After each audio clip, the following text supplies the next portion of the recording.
Okay, so this podcast will take you through Stephen Lee's essay, What Were Germany's War Aims and Why Were These Not Achieved? Basically, the way he does, just to give you an overview of the essay before I get into the details, is that he identifies three key war aims. He breaks his essay into two halves. In the first half, he looks at the aims, explains what those aims were. And then in the second half, he revisits all three aims in reverse order and analyses to what extent they were actually achieved. Okay, so again, a logical approach. One of the reasons that I like using Stephen Lee is that you can learn from him the process of planning and structure, how to structure answers. It's not just the content, it's also the structure that you're learning here. Okay, so get into the details. As you can see here then, the first aim was to achieve domestic reconciliation. So we've covered this in previous podcasts and previous notes. Fisher was the main sort of proponent, the historian who really pushed this one and argued it was the key aim. By domestic reconciliation, we mean basically it was pursued. War was pursued as a way out, as a solution to the fracturing that was happening in society, the splintering that was happening within the different sectors of society that were coming into conflict with each other before 1914. And in particular were putting pressures on the ruling elites to democratise the authoritarian political system.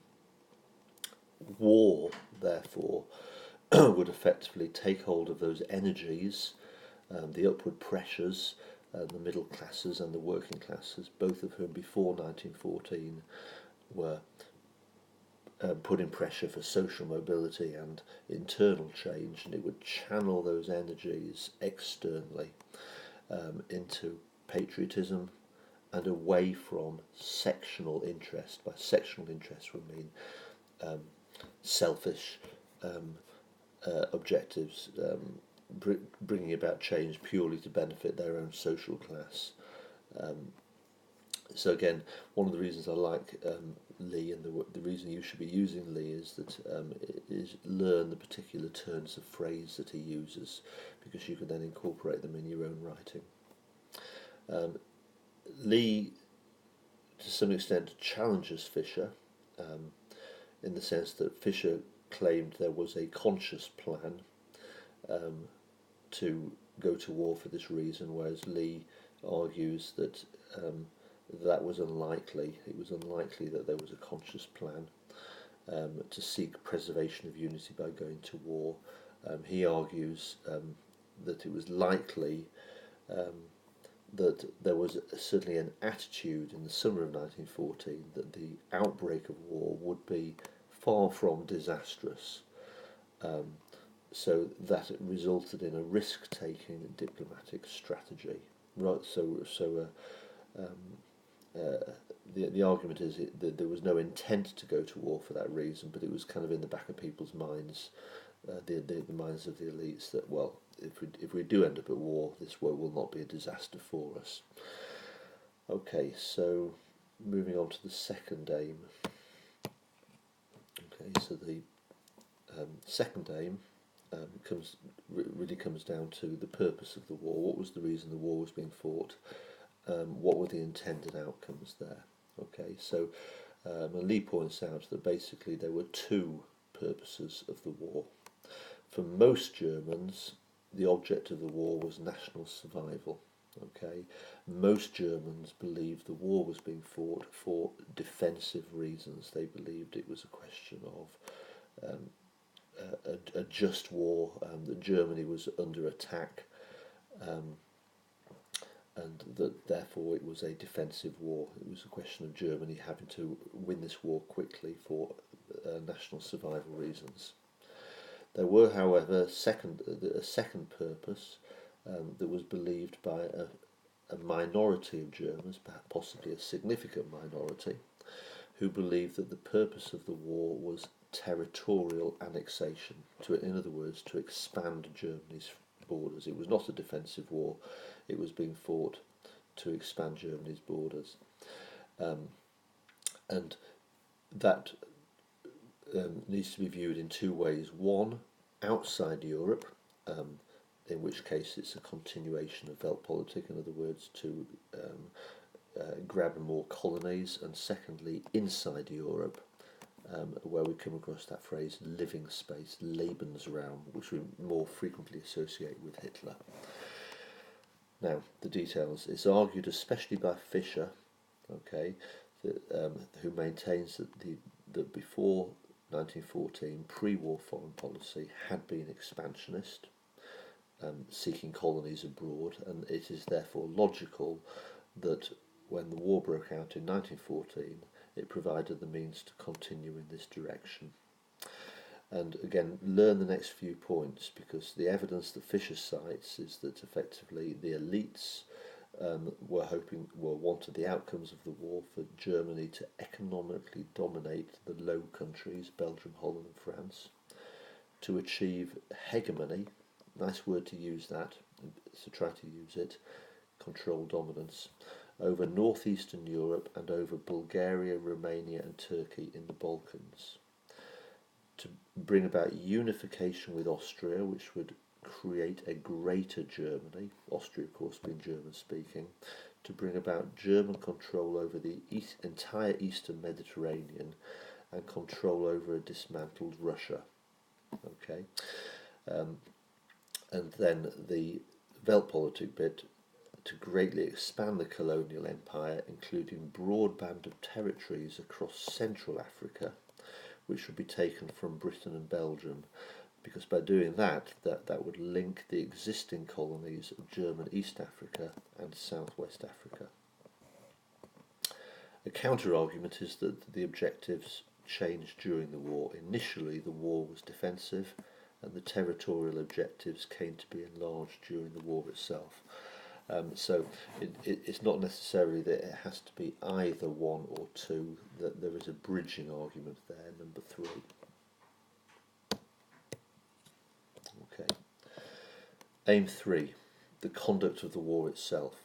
Okay, so the first aim was about the national reconciliation. Okay, the second aim was about the intended outcomes. The third aim is about how do we achieve a swift victory? How are we going to fight the war? What's our aim here? Okay, so very straightforward one, this really. The enemy coalition, in other words, Russia and France and Britain, of course, had the strategic advantage over Germany because they were fighting from two directions. And which therefore forced Germany to fight on two fronts. Plus also the Russians, the British and the French had a numerical advantage over Germany. Okay, Germany was therefore confronted by the prospect of fighting a war on two fronts against France and Russia, with Britain joining in on the French side. And those countries, the opposition, were both in the process of rapidly rearming in summer 1914. So Germany's solution was the Schlieffen Plan, drawn up in 1905, based on the principle that the two enemies should be dealt with separately. Firstly, a massive assault on France, in which the bulk of the German armies would pass rapidly through Belgium, sweeping around to the west of Paris, trapping the French and British against the Anvil, and the Anvil is the remaining German troops on the border with Alsace-Lorraine. So effectively the British and French armies will be surrounded and trapped between two advancing German armies, leading to a victory in the west in 6 weeks, and then secondly the bulk of the German troops would then be transferred to the eastern front to combat the invading Russians, who would be slower to mobilise, and therefore the initial objective was to win the war in the west. Nice little quote from Stephen Lee there, a linking quote. Germany therefore entered the First World War with the intention of rallying all social troops behind the Reich in the expectation of victory and expansion, which would in turn be achieved by the application of a systematic plan of campaign Just over 4 years later, Germany experienced both defeat and internal chaos. What went wrong? So, in reverse order, go back to Aim 3, the Schlieffen Plan. It failed for several reasons. Okay, so the details were modified at the last minute, e.g. they were reworked in order to avoid sending troops through Holland because they didn't want to bring another country into the war by invading another neutral country. As a result, the invasion was concentrated on too narrow a front, which made it easier for Britain and France to contain. Some of the soldiers originally earmarked for the Belgium attack were allocated to the holding anvil in Alsace-Lorraine, so they shifted from one army to the other, which weakened the attack through Belgium. Railways were used effectively, but only up to the Belgian border, and thereafter the advance was slowed down because soldiers had to often advance by foot. So again, that weakened the attack through Belgium. And once the war ended up in trenches and with barbed wire strung out, there was no means of countering that, no technology. Tanks didn't work at that time. So what it did is it transferred the initiative from the German attackers to the British and the French defenders. And from that point, the French and the British had the psychological advantage because they were more effectively geared to a protracted war of attrition. There's no S there. In other words, a long drawn-out war. Whereas, in contrast, the Germans, who of course psychologically needed a swift victory, have lost that opportunity. So psychologically, they're now on the back foot in comparison to the British and the French. The second aim, intended outcomes. First of all, territorial expansion in Europe and overseas. Ironically, this was the greatest success. Okay, living space in Europe, Weltpolitik overseas, because from the beginning of the war in the East was much more effective. Germany steamrolled into Russia. It began with the Battle of Tannenberg, then the Masurian Lakes, and the Russian army was being comprehensively beaten from 1914 onwards. Leading to, in March 1918, of course, the Treaty of Brest-Litovsk, by which huge swathes of territory was taken from Russia in the occupied East.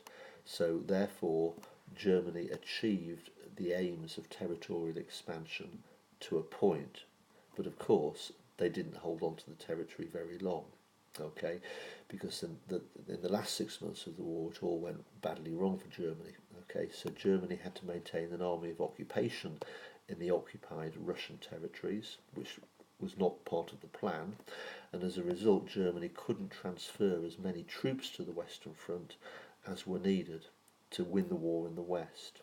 And of course, they needed that because the Americans were coming into the war at that particular stage on the side of the British and the French in the West. Also, remember Austria-Hungary was fighting on Germany's side against Russia, and the German troops at that stage also had to assist Austria-Hungary because internally, very good point this, Austria-Hungary was experiencing revolts from its Slav population. Remember the situation of Austria-Hungary with all these minority groups who were rebelling against Austro-Hungarian rule. So that absorbed a lot of Germany's soldiers at this final stage of the war. So Serbs and Croats in the south of Austria-Hungary and Czechoslovaks in the north of Austria-Hungary. The quick victory in the west didn't happen. Stalemate in France, as we know, widened the scope of the war because it enabled the British to intervene. In addition, remember to mention the British used the Royal Navy to good effect. Early in the war, they defeated the Germans at the Battle of Jutland, and as a result of that, the German High Command made a decision. They realised they did not have a strong enough navy to take on the British, so that had two important effects. First of all, the British Royal Navy therefore controlled the seas, and they were able to impose a blockade around the German coastline, which of course starved the German economy and people of essential supplies of raw materials and food. Secondly, Germany was then forced to resort to submarine warfare, a desperate measure, which of course brought the USA into the war. and there's a useful quote there by Berghan, which you could learn, and then finally, sorry, take that away. Then finally, revisiting aim one. Okay, to achieve domestic reconciliation. Well, of course, 1 million US servicemen in France made possible a sustained counterattack of the Allies. At the same time, the war effort of Turkey, Bulgaria, and Austria-Hungary collapsed.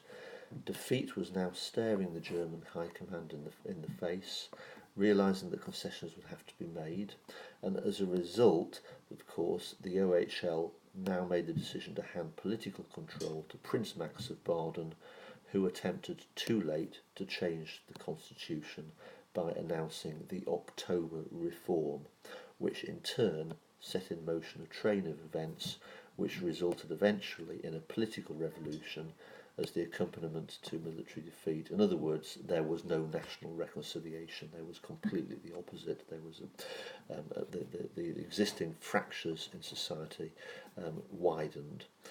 Now, Lee, quite rightly at that point, says, go to my other essays where we will look at this in more detail. Now, just quickly to summarise, I have already done a podcast on that first one here, so you've had that one, and I've done a podcast on this one, Was There a German Revolution? So you've had that one. My next podcast and my next set of notes will be on this one, explain the political conflict in Germany between 1914 and 1919. In some ways, it's very similar to the first one, but it's got a much greater emphasis on the word political, and it's very useful because it goes up to 1919. In that sense, it's therefore a bridge with that essay there.